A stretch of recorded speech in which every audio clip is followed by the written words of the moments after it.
у товарищей, приехавших из Татарской автономной республики, есть еще одно основание для того, чтобы радоваться, для того, чтобы гордиться. В этом году им исполнилось 60 лет.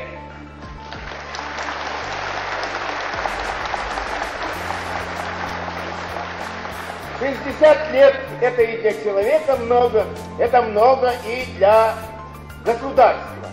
За эти 60 лет громадными шагами вперед ушла республика. Она стала одной из передовых промышленных, индустриальных.